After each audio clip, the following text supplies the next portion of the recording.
his work, which recently received the World Prize. Thank you for the introduction, and it's my great pleasure to be here presenting our work with my amazing co-authors, Xin-Ho, Kostis, and Sasha. And this work is mainly motivated about how we can sample with high accuracy from a target distribution, be it from diffusion model sampling or log-concave distributions. And so I'm very proud and glad that this work got recognized as SML outstanding paper this year. So let me quickly go through the motivation of our work. So in generative modeling, the central question is how we can generate a sample from a potentially very complicated and high-dimensional target distribution. And recent advances in diffusion model is built around the following paradigm. We run a continuous time noising process from a clean data point to a pure Gaussian noise, and then try to revert this process. And what is good about this paradigm is that the reverse process, for example, the reverse SD, can be cleanly written down as it only depends on the score of the forward process, which means that the backward diffusion process can be simulated once we have access to the grad log of PT, where PT is the law of the noise image xt. And under Gaussian smoothing, this so-called score function, grad log, can be learned by the score matching with neural networks. And this leads to impressive success in recent years. And so the main technical difficulty in this framework is that we want to implement the backward process in practice. We have to discretize this continuous time process into finitely many steps. So for example, DDPM can be regarded as the Euler method on the backward SDE, and DDM can be regarded as Euler method on the backward ODE. And the computational costs of this method are typically measured by the number of neural function evaluations, or NFEs. That is the number of times that we call a neural network to evaluate the grad log of PT. And this is clearly the computational bottleneck of these methods. And the problem is that with finitely number of NFEs, so discretizations of this, so we need to discretize the process into finite step, and that introduces bias. Sorry? So I'm just curious, what is the evidence that in practice the discretization is the problem? Bottleneck. The practical evidence. The practical evidence, I guess, is that if we, for example, once we improve the discretization scheme, for example, in DDM, the performance improves with fewer steps, and this seems to be a consistent improvement, until a fixed number of steps. That means that for example, if the DDM is it can be think of a second order discretization, and you can increase the number, the order of the discretization scheme, and to see some improvement, and that can reduce the number of neural function evaluations. And for SE problems that we don't, there's no such a, I think there's less research on this, and so it's true that maybe the real bottleneck in the when we get once we have a good discretization scheme is then to reduce the score errors. But the motivation here is actually to reduce the discretization error to the best. Okay, thank you. So the problem then is how we can minimize the discretization error in this framework by using either a better discretization scheme or using a different framework.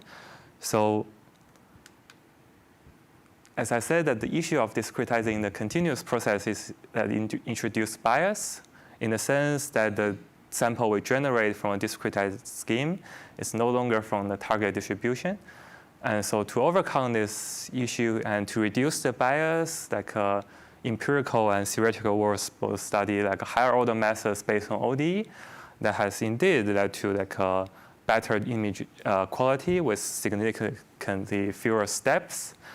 But the issue, so a potential issue is that so once we increase the order and we'll like the higher order solvers become more complicated, and their theoretical convergence requires stronger assumptions.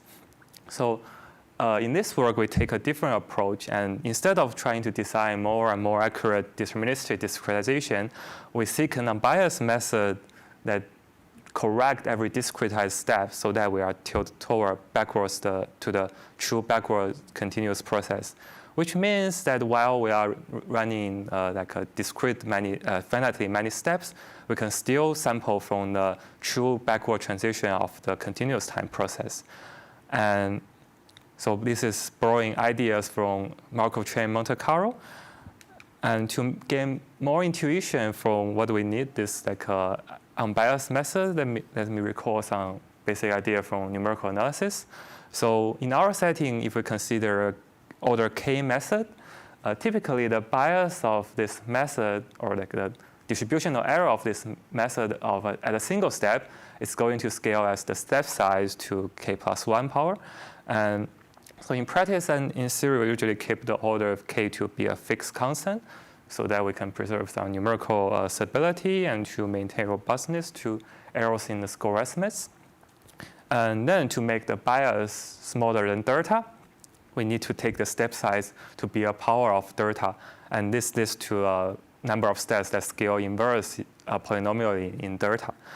And in particular, it is natural to ask whether we can get a high accurate sampler, which means that we produce delta accurate samples using polylogarithmically many MVs. And okay, the caveat is that here we need to assume that the score are like L2 accurate with error delta, so that we can talk about the accuracy of the sampler in terms of the error delta. And the bias bottleneck is exactly why we need an unbiased method. So indeed, our approach gives a simple, sorry. So the reason that you want the logarithmic dependency is because the convergence to the stationary distribution is exponential? So this is, I guess the caveat says this is not like a Lagrange dynamics, and so we are just running from running a fixed time inhomogeneous backward process. And this is a little bit difficult to talk about the convergence, but yes, like one important part of the polylog complexity is that the backward process is contracting the error of the initialization exponentially. So in terms of the, yeah.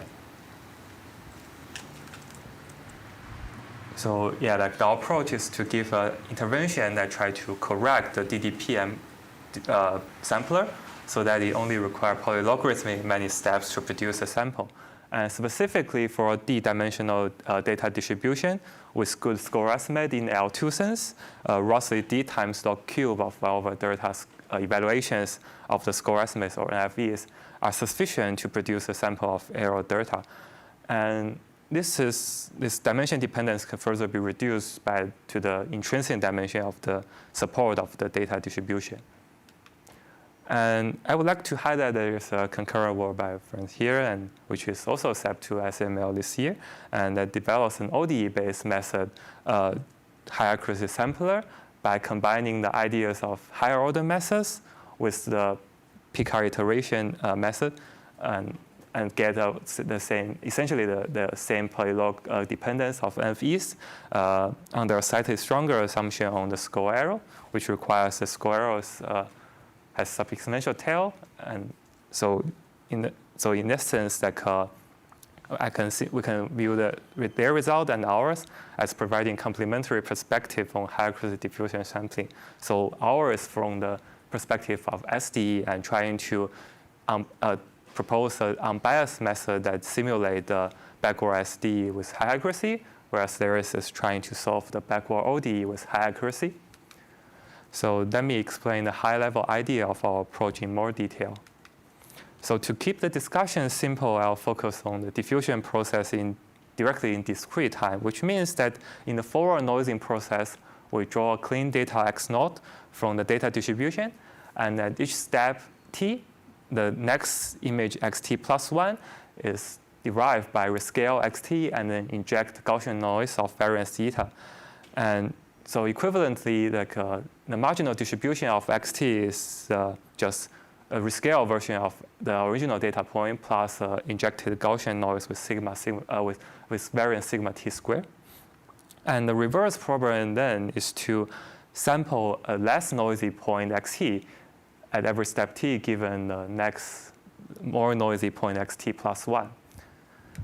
And so to implement this single denoising step, we need to have a good understanding of the backward transition, which is kind of simple, that by Bayes' rule, the conditional density of xt given xt plus 1 is the product of two factors. The first factor is proportional to pt of x, which is pt is the marginal density of xt. And the second term is a Gaussian factor coming from the forward Gaussian noising. So at every reverse step, we need to sample from a Gaussian tail distribution rho t. And the Gaussian part is easy. We can generate sample from it, evaluate it. But the problem is that we don't know pt. And we don't even know we don't even have an estimate of log pt. What we have is the score estimate st, which approximates the gradient of log pt in L2 sense. And so to sample from this Gaussian tilted transition kernel, the seminal DDPM method essentially approximates this rho t by a Gaussian distribution rho hat t. So more specifically, we can look at the expression of this rho t here, and we can take first order Taylor expansion of log pt, express this as a linear. So then we can approximate log pt as a linear function, which means that after some reorganization, we can have a Gaussian approximate hat rho t, depending only on the score estimate st. I'll make this more precise in the next part. But the issue with this approach is that, as I said, that this introduced bias, and the bias of this approximation rho hat t, in terms of KL, is going to scale as square of rho t, and which means that to make the error smaller than delta, the DDPM needs step size zeta t to be a power of delta. And because this step size is a power of delta, the number of steps we need is inverse in 1 over delta. And our approach is then trying to improve this, to overcome this bias issue by performing rejection sampling with proposal rho t. So assuming that we can evaluate the density between rho t and rho hat t up to some constant, then we can perform rejection sampling. And for rejection sampling to succeed, we only need the density ratio between rho and rho hat t to be bounded by O1 with high probability. And assuming that the rejection sampling is feasible, then we can use a much larger step size. So we can take the step size almost a constant. Actually, we need to take it to be a 1 over logarithmic. And then the total number of steps is going to be polylogarithmic in the target accuracy delta. But then the question is how we can perform rejection sampling if we don't know the log density ratio between rho and rho hat t. Because as I said, we don't have an estimate of log pt. What we had is the estimate of grad log of pt. So I'm going to formalize the question here in a more abstract way. So we are given a proposal rho hat t, which is going to be a Gaussian, and a score function s that is approximating the gradient of a function f. And our goal then is to sample from a distribution rho of x with density proportional to rho hat of x times e to the fx. And here we're going to take fx to be the just log rho minus log rho hat. And because we have an estimate of the score function of pt, we can have an estimate of gradient of f. And then, so the question then is to settle this abstract form of this question. And this is the main technical part of this talk. And I'll then, after finish it, I'll go back to the diffusion sampling setting. So let me explain our forced algorithm to handle this question. So the question now is to generate a sample from a tilted distribution with a known proposal and an unknown tilt function. A naive rejection attempt would be like we draw a sample from the proposal rho hat or p hat and accept x with probability proportional to e to the fx. Naively approximating fx requires, for example, numerical integration. And we need probably to arrow delta, we need at least 1 over delta queries to f prime. And this is exactly what we want to avoid in our motivation. So the key observation here is that while we don't know how to approximate FF with high accuracy, what we have is a bounded unbiased estimator of fx. For example, in 1 dimension, we can use Newton-Leibniz to express fx minus f0 to be an integral from 0 to x. And then we can rewrite this integral as an expectation over a uniform random variable drawn from the interval uniform in like 0 and x. And assuming some regularity assumption, we can show that this x times f prime is bounded with high probability. So then the question is about, given IID copies of a random variable w bounded in -1 and 1, can we generate a Bernoulli random bit with success probability proportional to e to the expectation of w? And in our example, this random bit is going to be drawn so that it has success probability to the fx. And it turns out that this problem is a special case of what is called a Bernoulli factory study in the statistics literature. And in our setting, the construction is especially simple. So recall that our goal is to generate a Bernoulli random bit with mean that is exponential of expectation. And now we can write down the Taylor series of the exponential function. And we get an infinite series with each weighted by 1 over factorial. But then we can regard this weight function as a Poisson probability of an auxiliary Poisson random variable. And so we can rewrite e to the exponential of expectation as an expectation of a product of JID copies of W, where this J is drawn from the drawn as a Poisson with mean 2.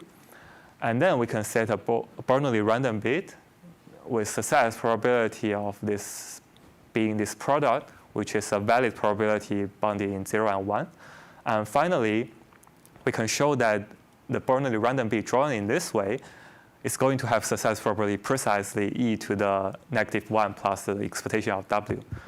And the takeaway is then that we can sample from this Bernoulli distribution, that is with success probability exponential of expectation without even estimating the expectation. And the number of IID copies we need is a Poisson random variable, which is bounded by a constant with high probability. So then I can present our meta algorithm abstracting exactly this idea. And importantly, this algorithm always only need O1 evaluations of the estimators with high probability. And I would like to mention that these Bernoulli factory tricks have appeared in several different contexts, including exactly simulating SDE, and also unbiased MCMC, and also the noisy zeroth-order sampling problem.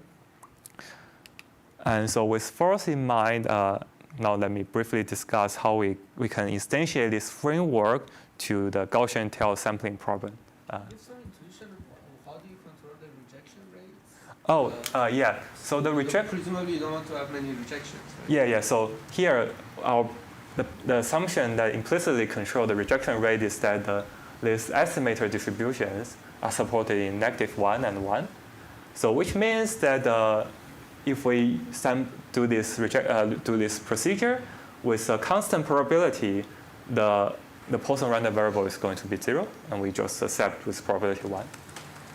So this J is drawn from Poisson 2, which corresponds to 2 times the bound of W, and so that if the W is bound, as long as the estimator is bounded in bounded range, then we can control the acceptance probability. Sorry, I'm a bit lost here. What are these estimated distributions? Why is it bounded?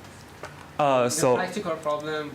Yeah, we have to do clipping, and precisely our analysis is going to control the bias introduced by clipping. I see. So if we have an unbounded estimator, we'll have to first clip it, and clipping introduce bias. But after clipping, by running this algorithm, the acceptance rate is always going to be a constant so long as the estimators are clipping to the constant range. So essentially, if you have a bigger bound, let's say from -1, it was -2 to 2. Then we have to then increase you have to change the j. Yeah, we have to change the distribution of j to Poisson 4, I think. And the acceptance rate is decaying with the exponentially with the bounds. We'll always choose the support to be -1 and 1. So we have to design, for example, in the diffusion setting, we have to design the step size so that our estimators are always going to bound in -1 and 1 with high probability. I will make this more precise in the next part about instantiating the method to Gaussian tail distribution sampling problem. So recall that we can always abstractly from the a single backward denoising step into a Gaussian a problem of sampling from a Gaussian tail distribution.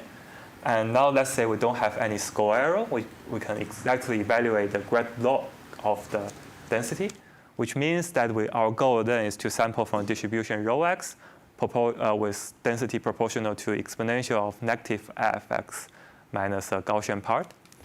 And then we first need to design a proposal distribution.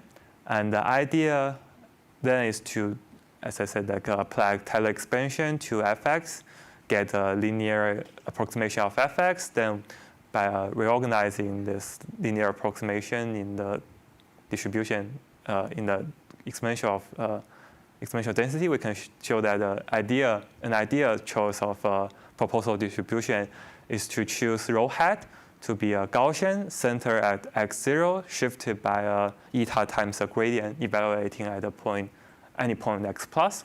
And we'll have to choose x plus appropriately so that this error of this approximation is small. But the proposal distribution is easy to design. What we need to handle then is to propose an estimator of the tilt function wx, which is the log of the target distribution rho minus the log of the proposal distribution rho hat.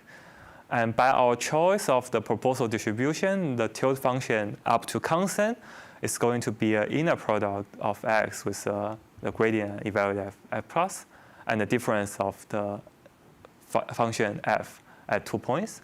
And then we can apply Newton-Leibniz to this tilt function so we take a line segment from x plus to x and apply Newton-Leibniz to this like segment to get integral representation of this tilt function wx. And then we can, as similar to our one-dimensional example, we can still rewrite this integral as an expectation over a uniformly random variable r drawn uniformly from 0 and 1, interval 0, 1. And the estimator is going to be an inner product between x minus x plus and the gradient difference between x plus and the interpolate point at r. And as I mentioned, this estimator is not going to be bounded uniformly, but it's going to be bounded with high probability, so we can just do a clipping outside the original estimator, which is unbiased, to get a bounding estimator, which has some bias. And the remaining technical issue is to bound the bias of this clipped estimator. And so now, to get the sense of the like a proof, we can assume that the function f is beta smooth. Then the estimator w can be bounded by beta times the norm distance between x and x plus. And because from the proposal distribution, the x is Gaussian, we can bound this with high probability, which means that the clipping does not introduce too much bias as long as the step size is smaller than a threshold. And more precisely, the bias of this clipping, so the bias of the clipped version of w is going to decay exponentially with the 1 over eta, where eta is the variance or the step size we're going to choose. So to get a sense, I just present the theorem here, but it's not so important. And the important point here is that the final estimator derived in this way, while it's enough for our application to Gaussian tail sampling with the exact gradient approach, it actually has some disadvantages. And the first point is that we are using an estimator of inner product of two vectors, but the two vectors are strongly correlated in the sense that, for example, if f is a isotropic Gaussian, if f is quadratic, and then like w, the estimator w is going to be a square norm of x minus x plus. So the typical scale is like eta times dimension. And to see why this is problematic, for example, suppose we are going to replace the gradient of f by a score estimate such that the L2 norm between the score estimate and the gradient of f is bounded by epsilon, then we can at best guarantee the bias of w when we replace the gradient of f by s to be a blow-up version of the at epsilon, which means that the bias is going to scale as square root d times epsilon. So there's a square root d blow up to the error in the score estimate. And for application to diffusion, an extra square root d dependence is unacceptable because the score error typically is not so small as Andrew pointed out. So, and to see why this, why we'll get a square root d blow up, the reason is precisely that we are taking inner product between x and the gradient of f evaluate at a point that has strong correlation with x. So the ideal version of this estimator is that we are going to replace this estimator with estimator with less variance or less deviation. And so to handle this problem, we introduce an approach of a general path integral. So we can consider a randomized path going from the point x to a point that is independent of x. And this randomized path is parametrized by a randomness z from an abstract distribution P. So for any fixed z and a smooth function h, we can always use Newton-Leibniz formula to get an integral representation of hx minus h gamma bar of z. And so this allows us to get expectation representation of hx for any smooth h by taking both expectation over uniform random R and the actual randomness Z. So, for example, to generate a sample from our Gaussian tail distribution with the Gaussian proposal, we have to apply this general path integral identity to the tilde function. And this always gives us an unbiased tilde estimator, which is the inner product of the time derivative of the path function with the difference between two gradient evaluation at 2 points. And this allows us to have much more design space to minimize the deviation and also the robustness of the estimator. So our specific choice of path function is like Gaussian rotation, which means that starting from point x, we sample an extra random Gaussian z, also with covariance theta and zero mean, and then rotate with the center x hat, we rotate the point x to the x hat plus z. And so the left-hand side is a geometric picture of this operation. And what is good about this path function is that the time derivative of this time path function and the path point itself are both Gaussian and independent under the proposal distribution. And which means that our estimator is an inner product between two marginally independent random variable, with the first vector being a Gaussian and the second vector being a gradient difference. So with high probability, we can bound this estimator by square root eta times the norm of the second component, which is going to be a square root d instead of d. And what is more important, if we replace gradient of f with the score estimate in this estimator, then the bias of the new estimator is only going to be scaling with square root eta times epsilon. And we are not going to blow up the score error by a extra square root d factor. So this is how we overcome the issue of error in the score estimate. So with these techniques in mind, we can go back to the diffusion sampling setting. So we're going to analyze how we can implement our method with the general path integral in a single denoising step. And a technical issue is that the marginal density log PT is not going to be globally smooth, and we don't want to impose a global smoothness assumption on log PT. So here, what we show is a high probability version of smoothness, because the PT is a Gaussian smoothing of the data distribution with noise level sigma t squared. We can show that with high probability over a sample drawn from PT, the hashing of log PT at this random point x can be bounded in operator norm or bounded in nuclear norm. The exact choice of norm doesn't really matter. But the point is that we can express this hashing, rescale version of hashing, and shifted by identity by the covariance of the xt given x. So we can show the high probability version of this operator norm bound by going to analyzing precisely the forward noising process. And so what we show is that this nuclear norm of the hashing, shifted hashing, is bounded by the intrinsic dimension of the data distribution, so that we can always choose step size smaller than the sigma t squared divided by intrinsic dimension to ensure high accuracy sampling. And our algorithm is going to be just replacing every DDPM step by a fourth step, or equivalently, we still keep the DDPM step, but then we correct the DDPM sample using the force, which is an adaptive set reject rule. And what is good about this modification is that originally, to make the bias smaller than delta, we need to take step size eta t to be smaller than a power of delta times extra factor, and this leads to polynomial in 1 over delta steps.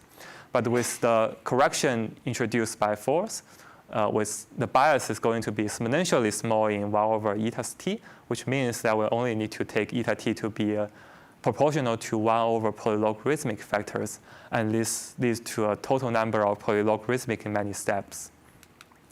And maybe we can take a quick look at our general theorem, which asserts that the total error of the force algorithm, assuming that the step size satisfies the condition I mentioned, is going to be bounded by delta times initialization error times,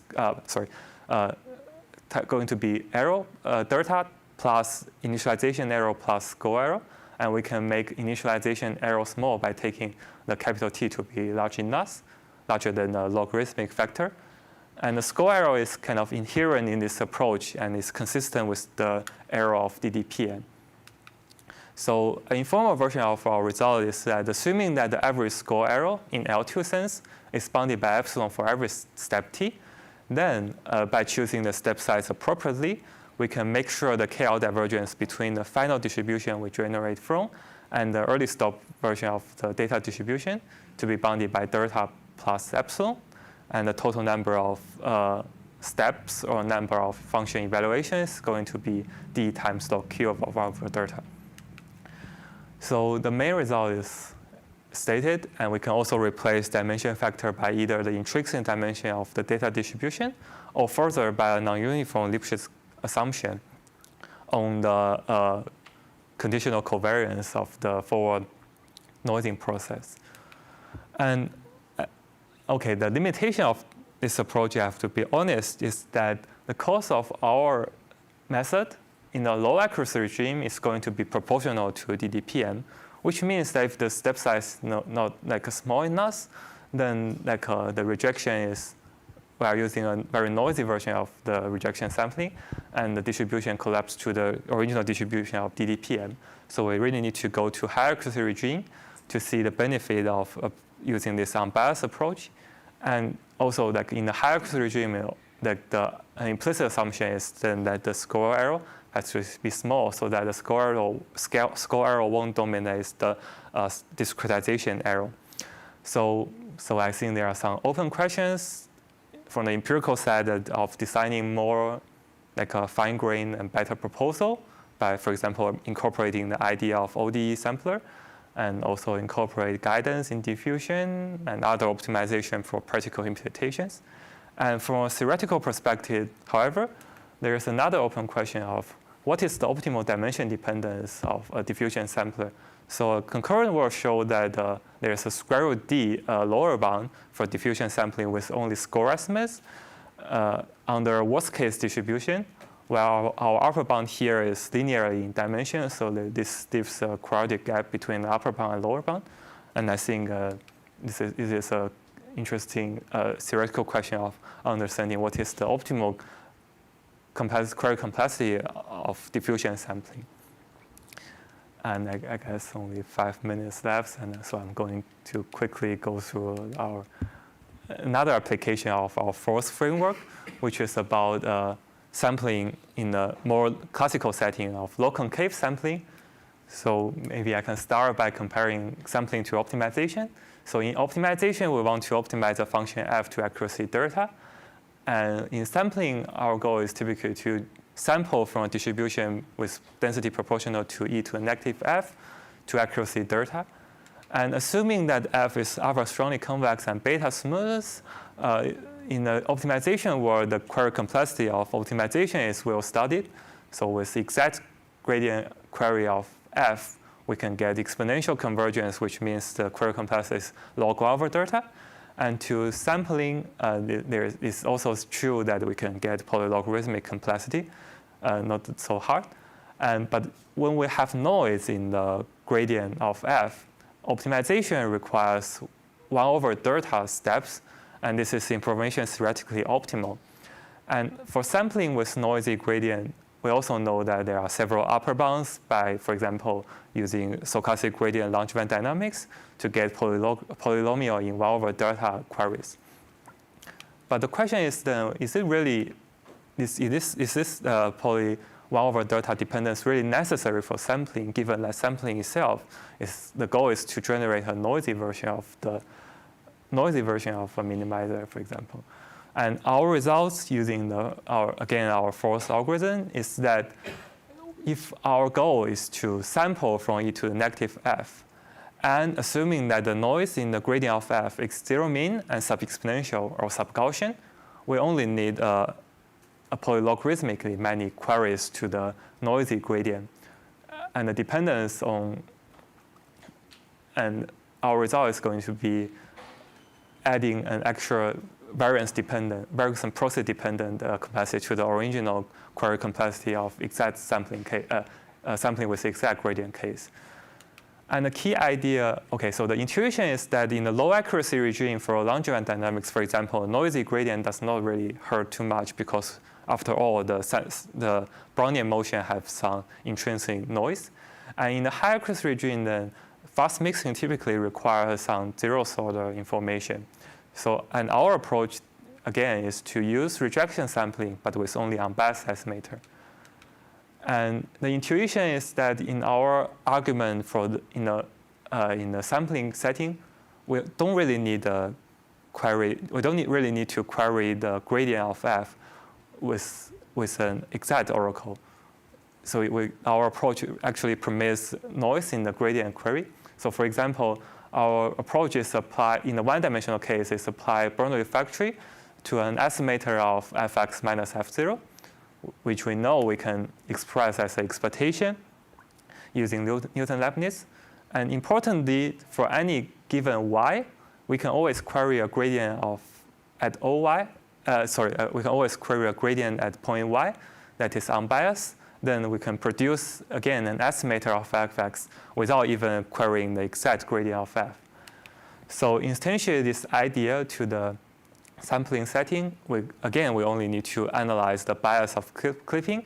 And so long as the noise in the gradient oracle is sub-exponential or have light tile, we can show that the bias is exponentially small. And this allows us to produce a sample from the target distribution, again, with polylogarithmic many queries to the noisy gradient. And our upper and lower bounds work for both Holder smooth function and distribution with log Sobolev or Poincare inequality. And we can compare our upper bound and lower bound. So in the sub-Gaussian case, what we get from the upper bound is sigma, the variance proxy divided by the strongly convexity parameter, and the lower bound is again this variance proxy divided by the strongly convex parameter. But in the bounded variance case, our upper bound is going to be polynomial in 1 over delta, whereas we can show that in fact in this if we only assume bounded variance of the stochastic gradient oracle, then the polynomial 1 over delta barrier is back, and we cannot bypass the information theoretically. And there's also an interesting comparison to optimization. So if our goal is to generate, to find a point x such that the value of fx is close to the minimum up to arrow delta squared, then the number of steps we need is actually 1 over delta squared. But if we do the standard analogy between TV arrow and optimization arrow, then to get TV arrow delta, actually we only need 1 over delta steps. So there's an interesting separation. Or more precisely, it actually means that the standard analogy between sampling and optimization is not always true in every setting. So, and as a conclusion, let's again compare optimization to generative modeling or sampling. And what we show in this work is that if our goal is to sample from the data distribution with score estimates, polylogarithmic in many steps suffice. And we don't need any structural assumption on the data distribution. And if we assume strong log-concavity of the data distribution and only have noisy gradient of the score function, then again, polylogarithmic in many steps are sufficient to generate a delta accurate sample, which means that in some sense, sampling in these two settings are actually much easier than optimization. And thank you for listening. Happy to take questions.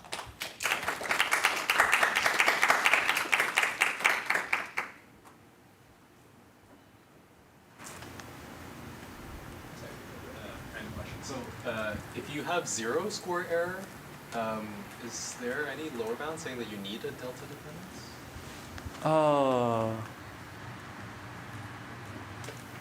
This is a. Oh yeah, this is a very good question. I feel like there's a recent paper of showing sampling from Gaussian with score queries. I think is that score query? I think there are lower bounds here, but I haven't checked whether it's also a 1 over delta lower bound.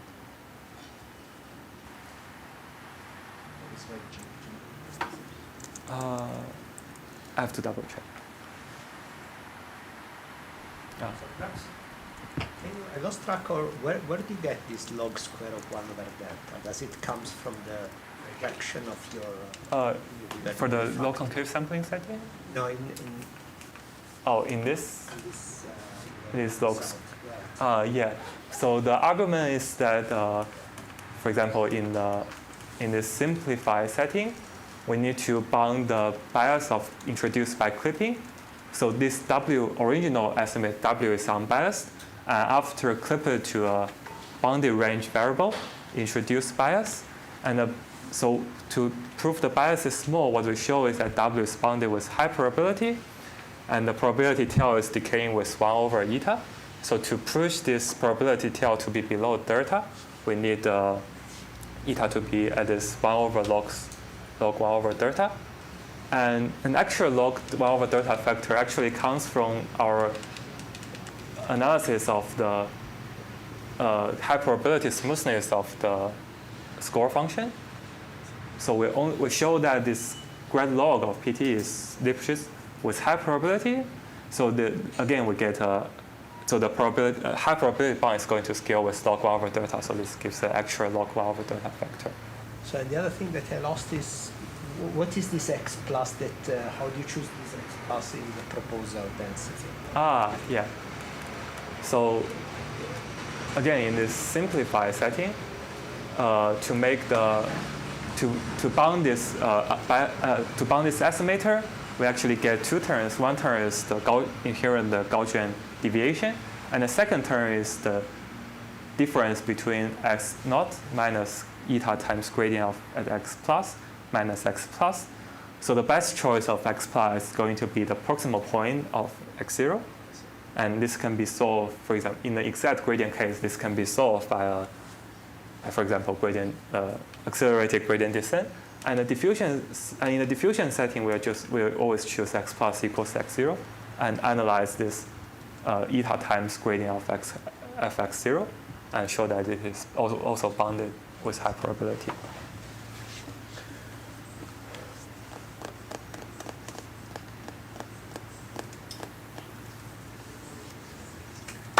Thank you.